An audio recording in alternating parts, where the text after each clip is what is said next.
Welcome to the Vision Driven Basketball Training Podcast. Appreciate you guys who are tuned in today. Apple Podcasts, Spotify, YouTube, wherever else you may be listening from. Have a guest on with us this week, and I'm super excited to have him with us. A lot of you guys may follow him on Instagram as well. I know he's one of my favorite follows that I have from Will over Skill Training. Will, but for me, I think I probably started following about 6 months ago, and I think the first thing that I noticed was the place that he trains out of, and he calls it the barn. And actually, I think it was on like House of Highlights or something too, which was really awesome. But then a lot of stuff that he does is kind of in line with the stuff that I'm doing. And so I'm excited to have him on, get his perspective, and hear more about the stuff that he's doing. So I'll give you the floor right here. I appreciate you coming on, and anything that I may have missed right there, or that you can add into that, go for it.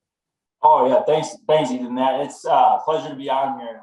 I've been a fan. I've been following you for the last couple months, and I've also been listening to all your podcasts, and it's been a nice way for me to learn about basketball while I'm driving in my car to my sessions and my practices. So it's definitely an honor to be on here. So I guess I've been into training here for the last skills training for the last probably 6 years. I played college basketball just at a Division III school in my home state of Minnesota.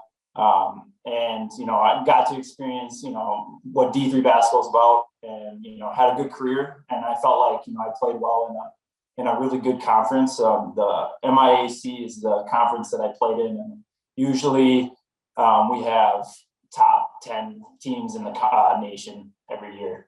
So it was a really good experience for me. Our team that I played for, we kind of were bottom half of the league, but I got thrown into the fire right away, and it was really good for me. So, I really enjoyed that, and I got into training because of that, just working myself out, bringing some kids along the way, and just kind of, getting into the whole business of basketball outside of the season. And then, that got me into coaching and got me into continue to keep playing as well. And now I have my own gym where I train. It's called the Barn. And it was pretty cool to get some recognition from some of these big social media platforms, and it was cool because it wasn't about me; it was about my family and the barn itself. And so definitely really, really cool, and got a lot of positive feedback from people on it. So that's awesome. And I think you mentioning D3 basketball, I think more and more so people are starting to recognize this, but I think for me especially, so my younger brother's he's a freshman playing Division III basketball this year. Yeah. And you don't quite understand how good those dudes are at that level until you can kind of see it firsthand. And obviously you've played it, so just how competitive that level is. You can kind of speak to it a little bit, but I mean, there are a ton of Division III dudes who, there was a Division III coach I was talking to, and he was talking about when he's recruiting, he's basically we're looking for Division I level dudes who are just missing one thing. They're missing one thing, and they're we got it. We'll take a dude. He's 6'9", and if he was 6'11", he'd be Division I. That's a lot of times how some of these coaches approach it. So for you, you and playing with top 10 teams and all that, you got to experience some of the best basketball in the country. Yeah, it was crazy. I was kind of a late bloomer. I was under recruited. I only played 2 years of varsity basketball. I had to play a role my junior year, and I was just kind of a rebounder. And my senior year, that's when I really took training serious. And, I started getting looks from these schools. And obviously, being a senior, kind of coming out of the woodworks, you're not going to be highly recruited. You had to prove it. And, I was kind of a stringy, long, forward, couldn't handle it real great, but I had to play inside, a small school, 6'5", that's kind of a big person, so I kind of was in a weird position. And so, but I was athletic, I had high motor, could shoot it a little bit, played hard on defense, just whatever, whatever you needed me to do, I could kind of do it. And so there was a couple of schools in that conference that recruited me, but there was one that for sure was hey, we want you to come here. You're going to play right away. And I got to start all 4 years in this conference, which, when I got to go against guys that were literally D1 transfers that are drop downs. That, you know, every team had multiple guys that were D2, D1 transfer drop downs on these teams, and guys that were all 1,000-point scorers. Everybody was, you know, really good shooters. And I think that's something that I always tell people too, is like, skill wise, D3 guys are just as skilled as D1. It's just usually probably like the size. That's kind of the biggest thing, the bigs for sure. Like, you know, D3 bigs are probably more like 6'7", 6'6". You know, D2, they're like 6'9", 6'8", and then you're looking at like 6'10" for D1 guys, and they can move, you know. So, but yeah, I would agree. Like, you know, they're usually just because I got to coach also at my school as well, and you know, we recruited kids, and you know, a lot of times we're looking at multiple skill sets and trying to find out where they're going to fit, and you know, they have to be able to handle the basketball, they have to be able to shoot the ball at a high level. Everybody can score, you know, if you're getting recruited. So what else can you do, kind of thing? Yeah. Well, then that was going to be my next question, was like, you know, for those players who want to go to that next level, because like you said, like when you get there, everybody was the best player on their team. Everybody was all conference. Everybody was all state. Like everybody did that. So then it becomes about separating yourself. And I think understanding the fact that like there's so many kids out there. If you're in high school listening to this, there's so many kids out there who are vying for one of those few spots, right? I've done the math on it before, and I'm blanking on the exact numbers, but there's, I want to say it's like 400,000 like eligible players on average in every high school class who play basketball. This is on the boys' side. I don't know what the girls are probably pretty similar to that as well. And for like college roster spots that open up, it's like 17,000 a year at every level combined. So if you want to get one of those spots, then it takes you separating yourself and understanding, like, listen, like if you're one of those players to get those spots, chances are like you had to beat out a lot of people to get it. So you're going to have the best of the best at all those levels, you know, kind of regardless. And I you know, I've seen situations where like kids will have like a dad who coaches the team. Kid probably could have gone to a scholarship level, but it's like, hey, my dad coaches here and I'm going to go play for him. And so now you have these dudes who, like, for whatever reason, end up at these different levels. So like you said, like the actual talent, there's no drop off, but it's really just that size, athleticism. And so, you know, kind of to go back to the point that you were talking about with the barn, I'm kind of interested in how that came about, and kind of, you said, you know, the meaning behind it with your family and all that. And so where did that come from, and how has it progressed to where we are now? Yeah, so the barn, it's located like on one of my family's farms. So where my dad grew up, you know, my grandpa was a full-time farmer, and you know, had dairy cows and did the whole thing, you know, and they had this land. It's probably about 10-15 minutes from where I grew up, where my dad and my mom had their house, and so we've always had this chunk of land, and my grandparents don't live there anymore, but we still own the farm, and had to do a lot of work out there, you know, just chores and whatever, you know, helping my grandpa. And, you know, they always had this barn there that was just kind of sitting there, and so it was like, I don't know, it was probably a year and a half ago, something like that, and I was just kind of working out there, and I was like going in there, and I went upstairs. And I was just looking at it, I was like, man, there's a lot of space up here, and we're not doing anything with the barn itself. So I was like, you know, I was like envisioning it. And then I saw something on social media. Somebody had done something kind of similar to, like, you know, building a barn and making kind of it looked like a barn inside of it, even though it didn't look like a mainstream gym. And, you know, I kind of showed my dad it, and we kind of talked it over and looked at it, and we're like, this could be possible. I mean, the barn was in pretty good shape. It had some, you know, some stuff that we had to obviously get checked out and kind of go through, but he was on board with it because I had been, you know, working a lot outside of it before the barn, you know, getting into gyms and training kids and running camps and doing all this stuff, but I never had this like secured spot. And I think, you know, as a trainer, it's if you don't have a spot to go to and train people, it's pretty tough. I mean, you're kind of, I mean, nothing's for sure, nothing's guaranteed, and I want to have that place where, you know, people can go all the time. And so I think we kind of, once I had that the clients built up and I had been using social media a little bit more, we figured we might as well go for it. And so that's kind of what we went with. And it was a fun process. I mean, it was fun because I had a lot of part in it, like help building it, I have, renovating it and kind of the blueprints of what we wanted to do. And I painted the floors and had some family help who put in bleachers, things like that. So the whole thing is pretty unique and pretty special to me just because, again, it ties in with my family and it's on the place where, I learned to work hard. It wasn't even with basketball. It was more just tied into like, hey, you got to get jobs done out here. And this is where my, grandfather didn't have, like no vacations as a farmer, he's just always working and putting in that time. So that's what I wanted it to be about. When players come out there, it's a place to work and a place to get better. And that's it. No distractions, nothing like that. So. Yeah, no, that's awesome. And, talking a little bit about social media, I think the one thing that I would say above, at least for me, above everything else that kind of jumps out, and I'd say that no pun intended, is when you look at your social media and like you watch some of the dunks that you're doing, like that's something that like you stop and you watch that like 4 or 5 more times in a row because like you have to, so like for like was that kind of always a part of your game? Like, were you always like, did you always have that athleticism? Was something that, I know you said you were kind of a late bloomer. So how has that kind of progressed when it comes to you just athletically?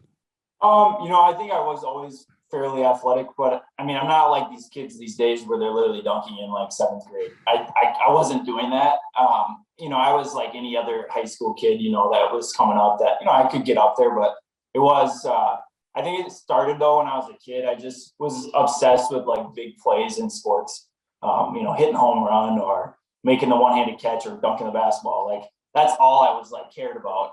And so, watching guys like Vince Carter and Tracy McGrady and all these guys that I looked up to, like I emulated them in my backyard. And I think that was like big in my development when it came to like athleticism and jumping because I, worked on this stuff. Like I tried to do windmills when I was 8 and, on a 7-foot hoop. And, I practiced my form and my form got pretty good because of just the countless hours of me just playing out there. And so like when I got to be starting to get older and starting getting taller, I was able to put that athleticism to use because it was just like me as a kid just running around and jumping and stuff. So it was, in high school, I had some dunks. It wasn't like my athleticism was pretty good, but it wasn't anything like crazy. And I wasn't doing any of the dunks I'm doing now. But I think once I, got out of college and really put in some time, with my lifting and just kind of breaking it down and seeing what my body adjusts to well, I really started to see a lot more improvement. And, I've been really just having fun with it. It's not like I'm trying to be, the best pro dunker in the world or anything. I've always loved dunking. And I think it's kind of like an art form and it's fun to me. And I know that the guys that I work with, they think it's pretty cool. And it's, I sometimes help them with their windmills or whatever, if they want to have some flashy dunks. So just something fun to do. Yeah. So, and that was kind of like to progress from that. So you said you didn't really start taking it, you'd say seriously until after college. That's when you started to like really kind of dive into it. Yeah, it was like, I know, so my freshman year, I got my vertical measured. And this was on the run and it was like a 36.5. And, I'm 6'5". So, I could get up and dunk pretty easy. But it wasn't like I could go between the legs or windmill or anything yet. And when I last tested probably a year ago, it was probably around the 41. And I think probably right now I'm around the 42 inch. Mm-hmm. And it's, it's slowly going up. Obviously you kind of hit plateaus along the way, but I really kind of been more consistent and just kind of got in that routine of like, I don't do anything like for people out there that always ask, like, how do you get your bounce up? I don't do anything that's like extraordinary. Like, there's not these like magic drills that are going to help you, be bouncier. It's just kind of how you structure your workouts. And it's going to be kind of like being consistent in those lifts. So getting strong in your back squat, getting stronger in your power cleans, and making sure that you're doing them enough. It's kind of like basketball training. If you're doing your ball handling once a week, it's not going to stay fresh. You know what I mean? And with lifting, I kind of look at it that way too. Is like, well, if I want to get better in my back squat, I need to do variations of it throughout the week. single leg or some type of isometric hold or, something like that, so that it can slowly progress. And I'm not like doing the same thing over and over and getting bored or hitting these plateaus. So that's how I look at it with my jumping, and it's helped a lot for sure. Yeah. That consistency for sure. And I think to that point, I mean, I'll approach it from just like a bench press perspective. Like that's what I've been focusing on a lot recently, just because that's one thing that I don't know, I've gotten into, especially I've gotten back into over the past like 4 months or so. But like when you go from doing that once a week to doing it 3 times a week, like you just all of a sudden get stronger. Like, and it seems crazy because you're like, well, I'm giving my body maybe more days to respond. And you might actually, when you only do it once a week, you might be able to really like burn yourself into the ground doing it. Like you might be really able to kill yourself with it. When you do it 3 times, you might not be able to go quite as hard every single time. But because that volume is a little bit higher, like the strength gains just come way faster. And it's kind of the same principle I think you're getting at with whether it's your back squat or practicing your dunks or whatever. Just the more that you do it, and the more practice that your body gets, the muscle memory that you build to that, that's when those results kind of will start to flow a little bit faster than if you just were like, oh, I went out one time this week and went crazy for 2 hours, and then the next thing is I didn't do anything for 6 more days. That's kind of a recipe for either hitting plateaus quickly or just not making progress. And I think kind of going with that, my next question, kind of building on that, is have you dealt with like knee pain or any sort of like tendonitis or anything like that goes along with trying to become a better athlete? I know a lot of players might fall into that category where they're working, maybe they're making progress, then boom, knee pain or Achilles pain or whatever. Have you dealt with that? And if so, like what have you done to try and kind of alleviate that? Yeah. 100%. I mean, when I'm a kid, like all you want to do, especially when people like start learning how to dunk and jump and play, like all you want to do is do that. Like there was days I would just dunk every day and just do it all the time. And, you slowly start building up tendonitis, and I had shin splints and, every kind of thing you can kind of think of. I had these little nagging injuries. And, over time I was just like, well, maybe I just take a break. Like I need to just stay off of it and not do anything. And that does help, but then I go right back into it again. And if you keep that same intensity, you're going to get hurt again. And so I had to learn how to like kind of load management my body and my workouts and figure out like, okay, if I'm going to start training again here and I'm going to go and dunk, I can't go and dunk for an hour. That's just not going to be good for my body. And so it's like running miles. You can't just start out running 8 miles. You have to come out and maybe get a half mile or a mile in just to get used to it. And so that's how I've done with my dunking. I start 5-10 minutes, slowly work my way up. And then, now I'm at the point where I can go for an hour or so. But, with knee tendonitis and shin splints and things like that, I had to do a lot of I realized that rest probably wasn't the best thing. It was to keep it moving and to take away things that were hurting it. If I had tendonitis in my knee, I'm not going to just go heavy back squat and keep, irritating it. But I would do more of like these isometric holds, things where it's like maybe a little bit less weight and it's more of like putting stress on those tendons to help them kind of rebuild and get those muscles around those tendons stronger as well. So, I actually just posted something on this on social media this past week. Just because it's kind of that time right now during the season where people are, you're starting to get a little burnt out here. You're running a lot and coaches running you, or people are jumping a ton. Like I have these kids after practice that just try to dunk all the time. And I'm like, you guys just got to give yourself a little break here. But so, isometric holds, making sure you're rolling out, making sure your muscles are staying loose. And then again, just kind of listening to your body. You can't push through some of these things. You want to try to keep those muscles strong, and then slowly work your way into it. Yeah. I think isometrics are so huge. And like, even when you're not dealing with pain necessarily, like I've been trying to incorporate those more into just like any in-season workout that I have, especially if I'm with a player who like I know plays a lot of minutes, and just setting aside 5 minutes at the end of a workout to just do some different isometric holds and different variations of that, I think is so good for recovery for those players. So, and that was actually how I thought of that, as I just saw on your Instagram that you were talking about a little bit. So I figured that was something that would go well with that as well. Kind of pivoting to more of the basketball side of things, you know, I kind of want to get into your overall approach as a trainer, and, you know, kind of how you go about training, your kind of philosophies, whether it comes down to, you know, I know that you do a lot of stuff with groups, and I've seen a lot of your stuff when it comes to, like, you know, audio cues, which I think have been really, really good. I've got a lot of great stuff from your videos when it comes to that as well. But in general, like, how do you go about training now? What's kind of your approach to things? And maybe that even means, like, how has that kind of progressed, you know, from the time that you were a player to maybe where you are now? Yeah, I guess I'll start with that kind of at the end there. Like, you know, how it's progressed is when I first started, I used like YouTube, you know what I mean? And like, yep. Oh yeah. If I was going to do camps, it was like, you're learning how to do mic and layups, and you're going to do your stationary ball handling and simple drills. And so, you know, I kind of was like, you know, I want to do more. And so I would kind of find these workouts where my coaches would give me like these packets from like Xavier University or like some of these weird colleges, you know, and they would send me these programs and I would do their workouts. And a lot of it, you know, a ton of block training.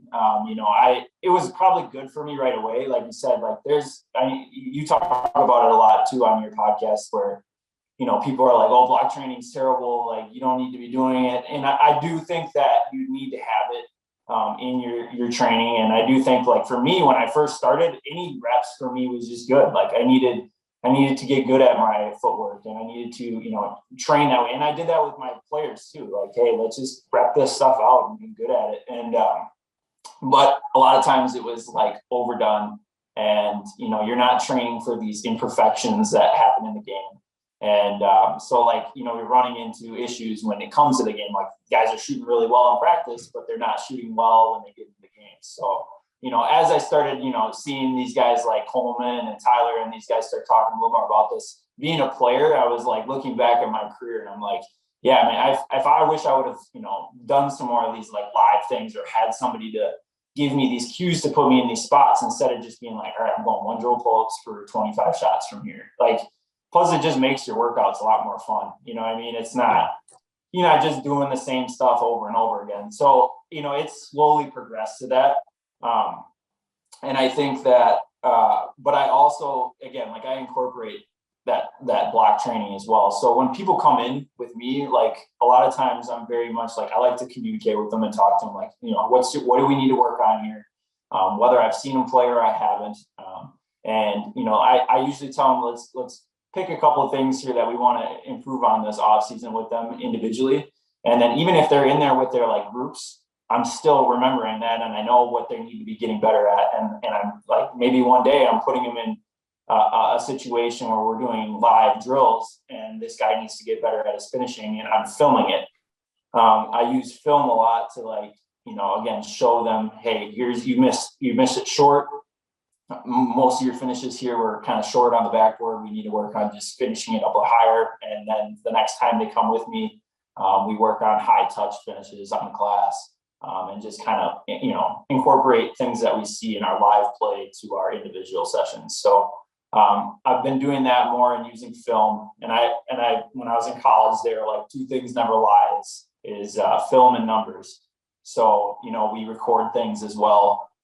If I'm with guys and we're doing drills, I like making it competitive. I like adding numbers to it. Like, hey, you got to make 5 switches in here in, you know, a minute or whatever it is. And it just makes things harder for them. And it puts a little pressure on them. And then we can also see, hey, you shot this last month, you were shooting 30% last time from 3, and now you're up to 35 to 40% and you're improving.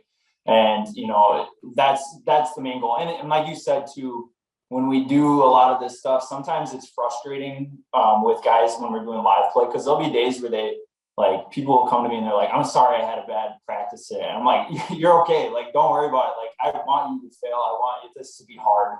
Yeah. And that, you know, that means we're doing something right if you're struggling in these weaknesses or these weak areas. And so, but then, like, when I see them now and they're in their games and they're working on their one drill pull-ups, they're hitting them when they're contested and they're driving to the basket and finishing, I know that these things are helping them get adjusted. It's just hard to see the light at the end of the tunnel sometimes for these guys. Yeah. So Yeah. Yeah, that's definitely kind of how I've moved along. It's a lot of block stuff right away. 3 hours in the gym, not knowing what I was doing and just kind of killing my body. And, my players were getting worn out, and now they're shorter. They're a little more communication stuff going on, live play. There's still some form of block training, but a little bit of mix of everything. Yeah. No, I think to that last point right there, like having those workouts a little bit shorter, but at the same time, like now, at least for me, it's so much more mentally engaging because depending on the player, but especially if it's a more advanced player, like everything is going to be, if it's not live, there's going to be probably some sort of decision making that you're going to have to make in it, whether it might be, let's say they're on the wing and maybe we're starting with some sort of maybe like just freestyle, ball handling around the arc. And then maybe they get a go call and they drive. And if my hands go out, they have to kick to the corner and relocate. And if they don't go out, then they got to finish. So now, even just to start, like you're a little bit more mentally engaged because there's another exterior kind of factor that you have to take into account instead of just, okay, just dribble and then go to the basket and finish, right? So you can add like a little piece to that. And that can be with, anything. And even like you said, where you add in pressure sometimes to shooting, like instead of saying, okay, we're going to shoot, we're going to go to, you make 5 shots at that spot and then we'll go to the next spot, next spot. And instead of that saying like, okay, we got to make 3 in a row to move to the next spot. Like that just adds a great like game-like pressure element to it. And, one thing that I love doing now during the season is like, we'll do a drill. It's called baseball shooting, where we get up a ton of shots, but basically we'll have like 9 spots around the perimeter. So like baseline, low wing, mid wing, high wing, and then top, and then the other 4 spots. And then you'll have, 3 outs at each spot. So you can miss 3 times, but every time that you make one, it counts as a run. So you're trying to get as many runs as you can at each spot and then getting the whole way around. So we can get, on a good take, like 60, 70 plus makes. But at the same time, there's that element of, oh man, I got 2 outs right here. And now you're worried about that. So I think that adds another element to that as well. That's great. And I actually just talked to Tyler yesterday, interviewed him yesterday, and we talked a little bit about this, and specifically with the mic and drill. He just posted about it actually, where it was like making adjustments to that. So how can we take that drill and make it better, make it more translatable for the majority of players? And it's like, it really can be as simple as, they have the ball and you tell them which hand they're finishing with each time. Sure. So again, like they're a little bit more mentally engaged the entire time.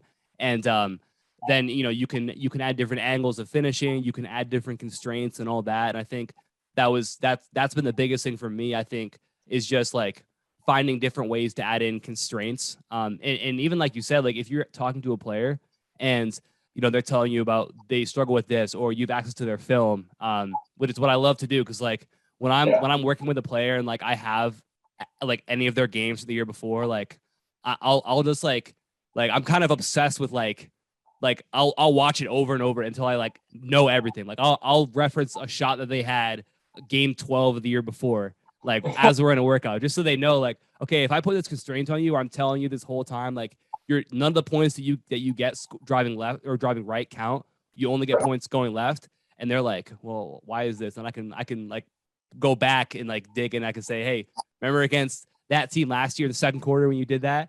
And it's like, to me, it's like, it gives you a nice, it gives you almost a little bit more of like, gives them more of an understanding of like, okay, this is why we're doing this. And you can see, like, they can see, okay, this could actually be helpful to me, that I have to be focused on this there. So, but I think kind of to the first point that you made, when it comes to like the whole block versus varied thing, and this is something that I talked about with Tyler too. It's like, it's really an art when you try to find a balance between the two of them. Like it can't just be like you walk in, you're like, okay, we don't do any block training in here. Like we never do it because variable is better, random training is better.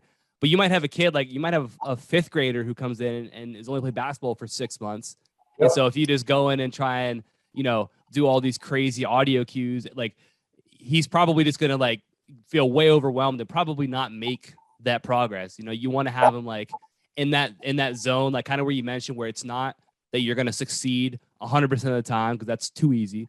Yep. But you don't want to be at the other end of the spectrum where you're failing like, you're failing, 100% of the time or 80% of the time. Like you want to be in the middle where it's like, okay, 60 to 80% of the time, right in that Goldilocks zone where it's not too hard, not too soft, but it's just perfect. So finding ways to do that, I think has been definitely where I've grown the most as a trainer is like, how can I keep my players from not being perfect, but also not things being too overwhelming for them. And I think that has been like such a big key to understand. And I think like kind of going with that. And we had talked about this before we even started, but you coach a JV team, which I do as well. So that's kind of a funny thing. Got 2 JV coaches right here. But I know for me, it gives me such a different perspective when it comes to basketball because you have the player perspective, you have the trainer perspective, but then having the actual team coach perspective, I think makes it even more interesting when it comes to, okay, what actually matters? Like, what should we be focusing on? How can I add more elements that help my players into our workouts? For example, like, can I add in, if I know that, the driving kick is like a big factor, just about every offense that there is in high school, especially, I mean, really every level, but how can we add in those different driving kick elements to what we do? And maybe we can work shots out of that instead of just working, stationary shots, for example. So how has coaching kind of influenced you as a trainer? I think it's definitely like, I get that whole, like, the game slows down for me a little bit more. I start to see things, and like you said, like I start to figure out like what's going to be more commonly used and what do we need to train for. Like again, like if I'm seeing how kids are getting shots in high school games, I'm going to know kind of exactly what you need to do when we're training. Like, hey, these shots you might be getting now are not going to happen when you have these closeouts, or if it's in a zone, what footwork are we going to need when the ball gets swung and there's a closeout from the guy on the top of the 2-3. You know what I mean? Like there's just a lot of more things you start to look for and a little more detailed on specific things instead of like, oh, we're going to do one drill pull-ups, but I want you to attack the gap now. I want you envisioning attacking a gap. And if you get into this spot and I put my hands up like a variable, then we're going to be hitting that guy in the dunker zone. And that's where he's going to be in the short corner if we're, running an offense out of the zone. Or, the other day I was working with guys because our offense has some continuous ball screens. And so we were talking about, setting up our screens and, things that you need to be looking for with the defender in front of you, his positioning and his feet. And so just maybe simple jabs and a lot of it with JV, it's got to be pretty simple. I'm not working with like my college guys or anything like that. So 1-2 reads at the most, making it very fundamental. And I think that, I also, for being a coach and a trainer, I a lot of times I'll pull kids aside like during the game and stuff, and I'll be like, hey, you can, in the post next time, I need you to, go to this move because this guy is playing you differently. And it's just things that I've seen, by watching enough basketball. And it helps guys. I think they can relate to it a little bit more, and that you can give them answers a little bit. And sometimes you just got to let them figure it out too. And you got to just, hey, next time I need you to post, and you got to go up strong, and you got to go off of 2 feet versus 1 or whatever it is. And sometimes coaches, a lot of times they're just like, finish. And they don't say anything else or tell them what they need to correct. And I think that's been kind of the advantage, at least for me. I can be like, hey, this is why you're missing, or this is what we need to work on next practice because we're struggling in this. So, and then have drills for it, Yeah. And I think it's funny, like coaching at the JV level. And then, like you said, you're not working with your college guys. So you almost have to find ways to like be able to become an even better communicator. Like you have to be able to like really simplify some of the stuff that, you might say something to, like, if I'm working with a college player, like I might throw something out and they're going to know what I'm saying right away. I don't have to be that specific about it. But if I'm with a JV player, like if I'm working with a 9th grader who like is, 7 years younger than the college player and has played 7 years less basketball, you have to be a little bit better and more specific with how you communicate things without like overdoing it and like overwhelming them with information. So it's almost made me a better communicator in that sense when, I have to go from, I can't just be like, okay, I'm with my my college guys who they get all the stuff that I'm saying and I can throw all this complex terminology and stuff at them and they pick it up quickly. It's like, like you said, like, can we make it real simple in terms of, okay, it's this read or that read. Okay. And it's that read because this, right. And you might feel like, okay, if I'm with a college player or like a really high level varsity player, you don't have to explain that, but you do sometimes when it's with, Yes. a younger player. So yeah, there's so many times where I'm just like, there were 5-6 weeks in and this is stuff that we got to have, but guys just don't get it. And that's not their fault. And, it's just because, when you're at that level, some kids are committed to it, some aren't. And you have to just, you kind of have to pick your battles with some things. But like a lot of times, especially for me right now, my team is, struggled in the fundamental areas of just like defensively where you need to be and jumping to the basketball, not getting face cut, being, in the help side. And, being always, because we hedging over on a lot of our screens and kind of do what varsity does. And having guys being in the right position before a ball screen happens. Like, you got to stick to your man. You got to be ready to pop out, stop the ball.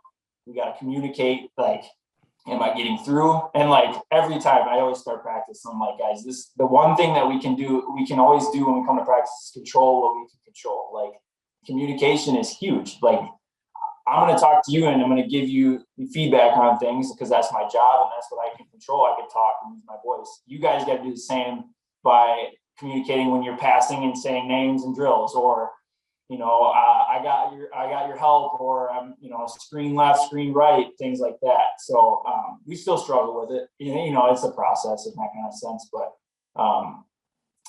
definitely making it simpler and just, focusing on those little basics is really important at that level.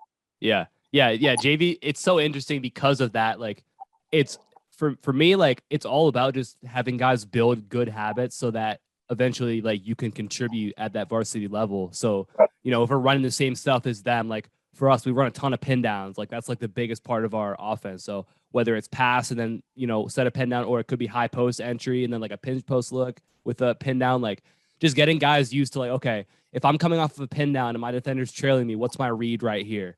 And then if I'm the screener and I set that pin down and he tight curls it, I'm popping the ball. And do we get good at just like making those simple reads so that by the time you're up at the varsity level, like, we don't have to worry about that. Like, okay, you have the basic, like the majority of our offense, you understand that, when we get to it, when we get to those different reads. And like, I know for a lot of guys, like, it's very tough because, JV, like I said, JV is a weird level because you're usually going to be practicing against varsity players. Like, a lot of times you're the one who's running scout team and like, you got to go into practice and like play against players who are better than you.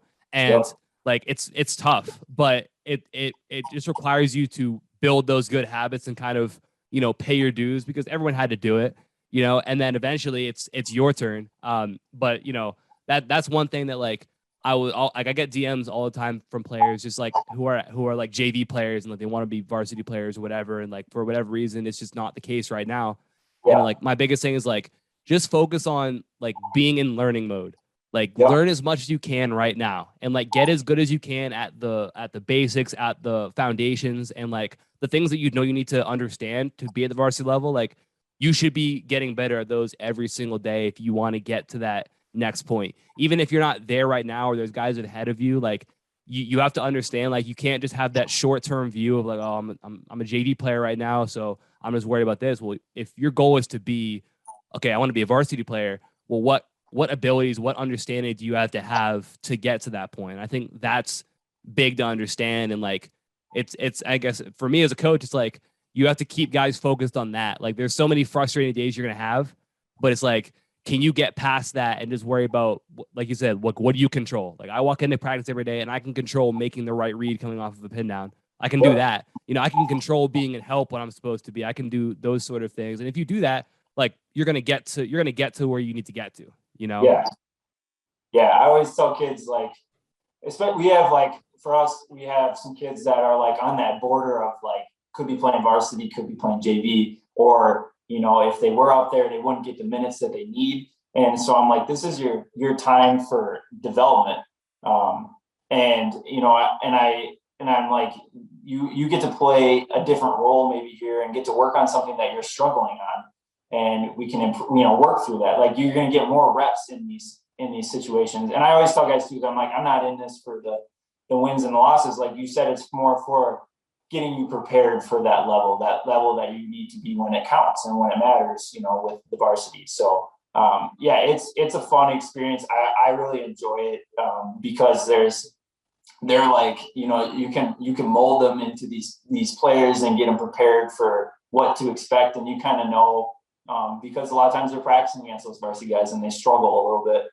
They know that the speed is faster, that all of those guys talk, most of the time, and they do the little things right all the time. And, when you're at that younger level, a lot of times guys forget things, it's just like little things like that can that's why they're there. You know what I mean? So, yeah, but it's been fun, definitely, just kind of working with these guys, and I've done that for the last couple of years. Yeah.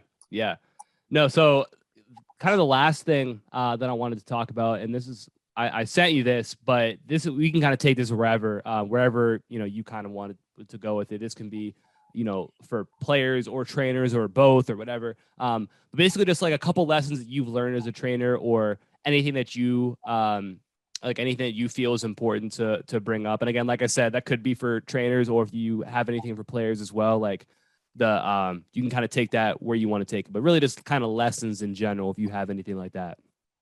I think lessons, first off would be like for kids that are trying to get into college basketball, just the lessons I've learned along the way is, you need to be communicating with your coaches, especially if you're getting recruited by some of them. I've seen a lot of kids go to programs that, maybe were promised things and it didn't turn out the way it was supposed to. And then, they end up quitting, or it didn't work out and they didn't have this, experience that they were supposed to have. And I think so if you're at that point, one of the things that I would say is, make sure you're doing your research on, the team, the positions that you're going to be going in and playing, the style of play that the school runs. Do you fit those roles? Where could you see yourself? And ask the coach honestly too about that kind of stuff too as well. Like, hey, where do you see me fitting in? There were some schools that told me you're going to be playing JV right away at a Division III school, and that's kind of where you're going to be, and that may help me make my decision. I went somewhere where they told me I was going to play, and that where I was going to fit, and I know that there's a lot of kids out there that just don't ask those questions. They're just kind of fed lies sometimes, like, hey, yeah, we want you, you're a great player. Like you said, though, everybody's a good player when they get to that level. And so they end up going to these places and it doesn't turn out how they wanted it. So do your research. That's for sure number one that I would say. Anything else I would say would be lessons that I've learned. Probably just like my communication skills have definitely changed over time. When I first started, it was like I was still in player mode. And I didn't see when you like first you go like say like people are going to want to go and train with somebody else because they played in the NBA or whatever because they know how to do all these things. Well, if they can't teach it and they can't do this stuff correctly, they're not going to transfer this knowledge to these players. And I think so. I had to really work on like slowing down when I was doing my workouts and making sure I was handling things and not just going through like, oh, we're going to work on this and then boom, we're going to the next thing. Like I wanted to make sure guys got the stuff down, and it's okay if we spent time on one or two things in a whole session and just put time in that. And I'd rather do that than try to hit 5 different things. So that was something that I learned, to just like slow it down and spend more time on things and just, making sure I'm asking questions with these guys and they're asking me questions so that we can be on the same page. And then we can, when they leave there, they should feel better, at least gotten better in that certain area, even if it's just 1% better. In player mode, I think that's such a great way of putting it. Like, especially because I see it all the time with like people in my area, like when they'll like, whether it's usually people who like are just kind of starting as trainers, especially like it really is like, it's almost like you're watching a player train a player. Like there's not much like learning taking place. and there's not much like effective communication either. I think communication is like it's probably like as important as anything else that any other skill you can have as a trainer or a coach, is just understanding how to communicate. Like I said before, like being able to like express these ideas that you have, but in a way that's like players can be receptive to. And a lot of times, like it first starts with understanding who that player is and where they're at, and like how you actually have to communicate to them. Like, what do they respond well to? And I read a book called Conscious Coaching. It was by Brett Bartholomew. And it goes through like all these different like personality types that you deal with as a coach. And like you have, the loudmouth, for example, is one. You have the leader. You have like all these different ones. They have like the hypochondriac, who's like always overthinking. Like there's like 20 different types of personalities you might deal with, and like they're all a little bit different in like how you can effectively communicate with them.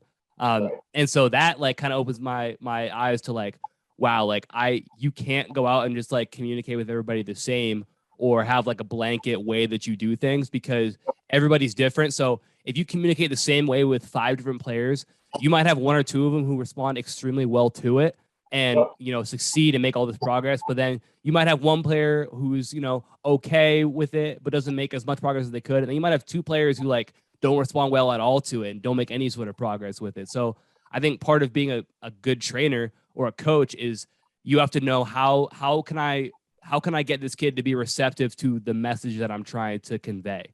And that to me is like, that's been where I've been really trying to get better. And like, it's just such a thing you have to really maneuver as a coach, for sure. So that to me, that communication topic it's just massive. It's massive. It is. Yeah. I mean, I got to experience it too. So like when I was on the coaching staff at my alma mater, my job was to like watch players in practice. I was kind of one of these assistant coaches. I wasn't the head assistant coach, and I was one of these assistant coaches. And they're like, I want you to watch these guys and how they react to things in practice, and what's their body language like. And when they come out of the game, you need to talk to them. And each guy's a little bit different. Some of them you got to get on, and some of the guys, like we had a couple guys that were really good players, and if you got on them, they'd shut down, and it affected their game. And I was the type of guy that you could scream at and yell at, and I would take that criticism and I would use it as fuel and put it towards something positive. But some people will just get down on themselves. I see it all the time, even in high school basketball, because confidence can be a killer for some of these kids. And depending on what you say, can really, affect them. So, you have to know these players. And so like a lot of the guys that I train, I've been training, and I try to ask them questions outside of basketball. Like, what do you do? What's your life like right now? What are you doing in school? If they're college guys, what are you studying? And then you get to know them, and you're talking about video games or whatever. And sometimes I go out to eat with guys.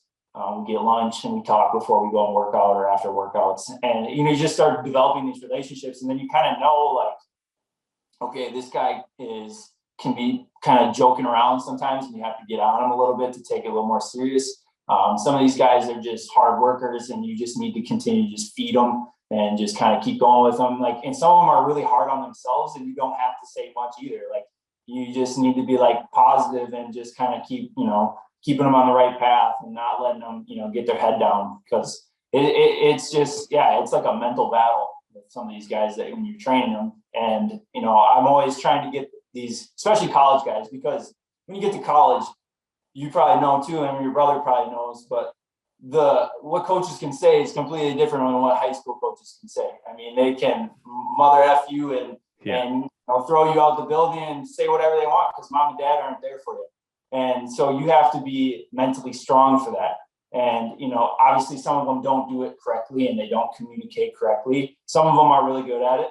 And so it's just like getting them prepared for that too. So if I see a guy that's struggling, in that area, I might have to be like, look, this is something that you're going to have to overcome, because what's going to happen when you're on the second squad and you're practicing against varsity and you don't get as much time and you think you're better than this, how are you going to adapt to this? And coach is yelling at you, or maybe he's not saying anything to you, and what are you going to do to get yourself back to where you want to get to? So It's definitely something that I'm trying to get better at as well. And just trying to help guys, again, set them up for more success, especially when they will get to that next level. Yeah. And I think as much as that is important for like trainers, coaches, I think, and I talked about this a couple of weeks ago, but it's important for players to have an idea of that as well when it comes to communicating with their teammates. So yes. I think we can talk about this from a coach perspective, but from a player perspective, it's equally important because the way that you communicate with your teammates can either make them better or make them worse. So you can literally like, and I say this to my guys, like, listen, when you're on defense and you're just talking, like you're constantly talking, you're helping your teammates, you're saying, hey, I'm in help. Hey, shots going up, or hey, I got your help. Like whatever you're saying, like you are making the other 4 players better. Like you're raising their level just by the way that you talk to them. And you can be the worst defender on the floor, but you're making the 4 other players better because of your talking.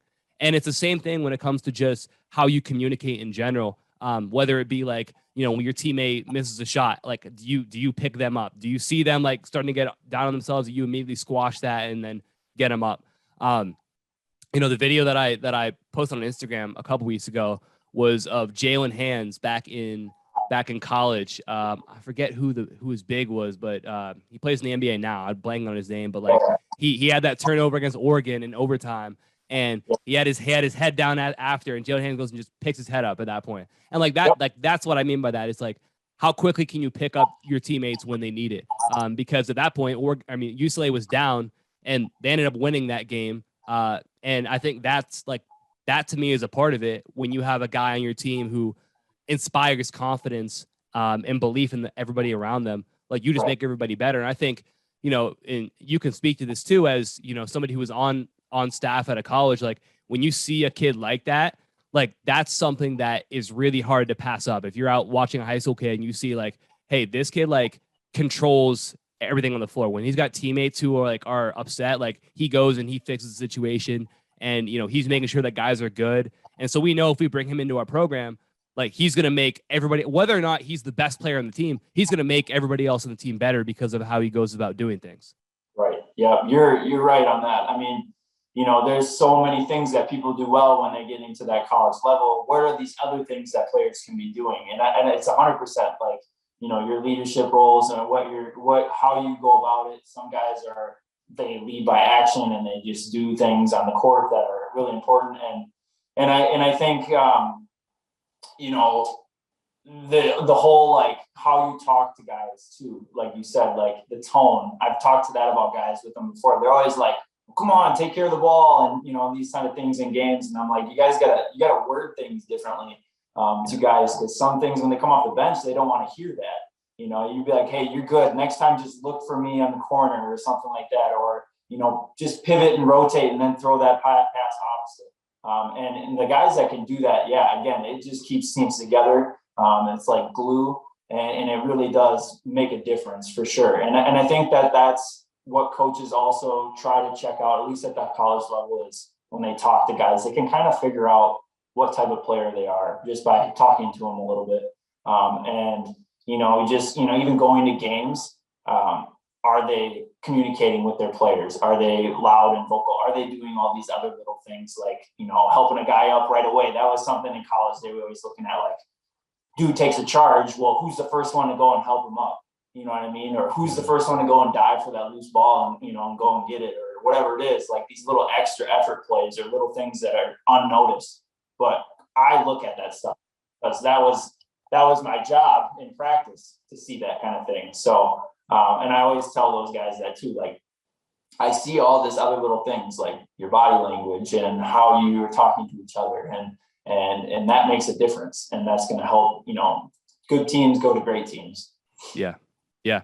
Well, Will, I really appreciate you being on the podcast, man. Where can people reach you on social media? And really just let people know like what you got going on.